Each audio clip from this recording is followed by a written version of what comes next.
Hai, kembali lagi bersama saya Imelda Triputrianeti, NIM 1703030031, mahasiswa semester 7, kelas A, jurusan Sosiologi, Fakultas Ilmu Sosial dan Ilmu Politik, Universitas Nusa Cendana, Kupang.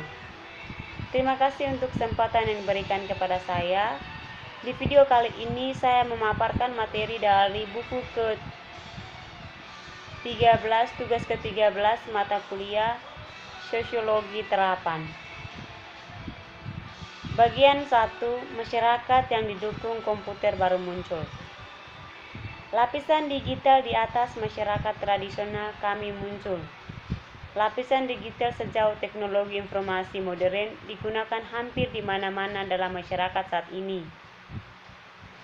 Beberapa penelitian di lapangan telah mengkarakterisasi hubungan antara kegiatan manusia dan teknologi yang memungkinkan dalam hal dependensi, di mana tindakan baru manusia tidak dapat diwujudkan tanpa teknologi baru. 2. Memungkinkan komponen untuk masyarakat interaksi. Sebagaimana dinyatakan pada bagian sebelumnya, masyarakat interaksi diaktifkan oleh beberapa faktor termasuk perangkat seluler, aplikasi baru, infrastruktur teknis, dan lain-lain. Ini semua adalah faktor penting yang memungkinkan masyarakat baru ini menjadi kenyataan. Kemudian, di atas teknologi ini, pola dan perilaku penggunaan baru muncul di sekitar teknologi ini. Di bagian ini, teknologi yang memungkinkan pertama kali disajikan diikuti oleh pengenalan singkat beberapa perilaku baru manusia yang sudah mulai tumbuh dari jenis baru ini digunakan. 3. Infrastruktur interaksi untuk masyarakat interaksi. Dari sudut pandang teknis, masyarakat interaksi terutama diaktifkan di atas 2 platform teknis utama dan global. Jaringan telepon, termasuk jaringan seluler untuk komunikasi suara dan data. Internet. Kedua platform ini memungkinkan orang-orang yang secara geografis di-share untuk berkomunikasi di seluruh dunia yang tidak tergantung pada jarak di antara mereka.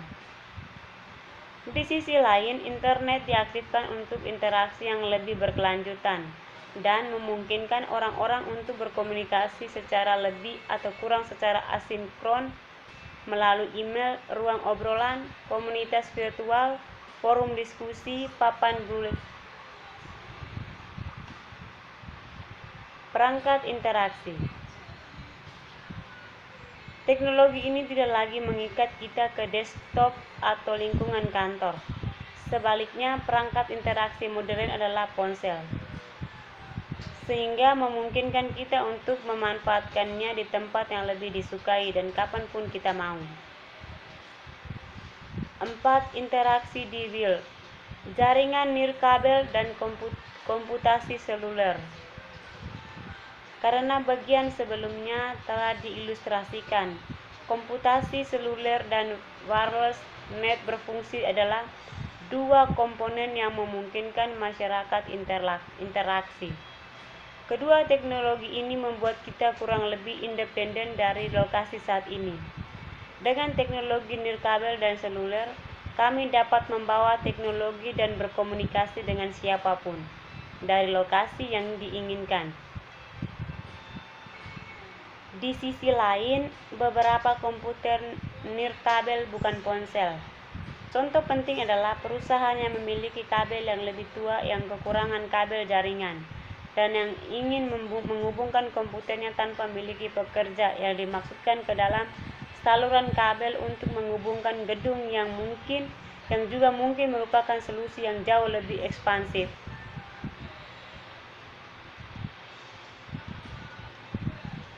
5.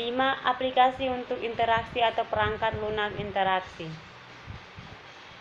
Ini bukan semata-mata jaringan nirkabel, infrastruktur internet, atau perangkat interaksi seluler yang memungkinkan masyarakat interaksi. Komponen pengaktifan penting lainnya untuk masyarakat interaksi adalah adopsi yang luas dari berbagai aplikasi baru untuk interaksi atau perangkat lunak interaksi.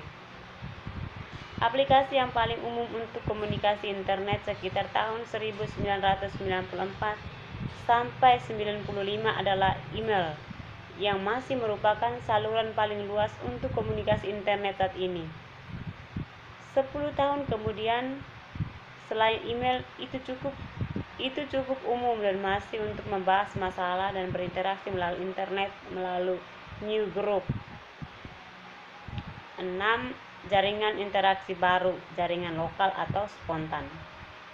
Komponen akhir yang memungkinkan cara-cara baru untuk berinteraksi dalam masyarakat modern kita yang baru-baru ini mulai diadopsi secara luas adalah berbagai jenis jaringan nirkabel terbuka lokal dari berbagai jenis. 7. Tantangan baru, area penelitian dan masalah desain. Tantangan untuk masyarakat interaksi dapat ditemukan pada semua tingkat aktivitas manusia yang berbeda seperti yang disebutkan di atas. Dan teknologi baru ini yang memungkinkan masyarakat interaksi menimbulkan banyak pertanyaan sosial dan teknologi, serta meningkatkan beberapa tantangan teoritis yang menarik untuk penelitian lebih lanjut. 8. Kerangka latar belakang dan teoritis. Sementara penelitian terkait email memiliki sejarah yang cukup panjang, minat pada aspek sosial muncul pada kenaikan. Namun masih ada kebutuhan besar untuk memahami bagaimana media ini disarankan dan digunakan dalam konteks sosial dan organisasi. 9. Metodologi studi. Metodologi studi sebagai peneliti sosial memanfaatkan tradisi konstruktivis interpretatif, dan penelitian kualitatif ini didasarkan pada metodologi penelitian empiris. 1. Studi kasus dalam kerangka prinsip-prinsip teori etnografi dan grup ed. 10. Transmisi dan transmisi. Banyak peserta penelitian menarik bersama beberapa perspektif yang berpusat pada email sebagai sistem transmisi pesan. Metafora email sebagai alat tampaknya merangkum banyak dari keseluruhan pemahaman dan deskripsi email mereka dengan beberapa hubungan dengan manajemen pengetahuan. Telah diterima praktik untuk mengirim salinan duplikat dokumen bisnis kepada orang-orang selain penerima utama sejak penemuan kertas karbon di bagian akhir abad ke-19. Tanpa email Anda akan mengambil telepon, tetapi apa artinya adalah bahwa satu panggilan yang dulu dilakukan melalui telepon, kecuali itu adalah panggilan konferensi, dapat dikirim ke WL daftar tanpa akhir jelas. 11. Interaksi online dan budaya. Sementara ekspansi luar biasa dari telepon seluler telah membawa rasio Moroccans dengan akses ke telepon ke 1 dari 4. Penurunan layanan tetap, namun meskipun layanan internet masih pada keadaan anak laki-laki. 12. Alat dan organisasi sosial sumber daya. Sebuah studi yang baru diterbitkan oleh Pinner et yang secara langsung menyangkut pekerjaan home care memberikan proposal berdasarkan studi lapangan yang luas untuk bagaimana pekerjaan home care dapat didukung oleh teknologi. 13. Berjuang dengan pendahulunya dan mekanisme. Titik awal untuk memahami budaya pekerja rumah tangga yang terlibat dalam mengikuti penelitian yang telah mempelajari implementasi teknologi informasi dalam konteks yang sama. 14. Konklusif. Penelitian ini memiliki niat untuk menyelidiki bagaimana dukungan TIC tertentu digunakan dalam praktik pekerjaan home care yang mapan, untuk mengedepankan kesimpulan bahwa dukungan teknologi baru secara perlahan terintegrasi dengan repositori dan alat lain di lingkungan tidak akan mengejutkan.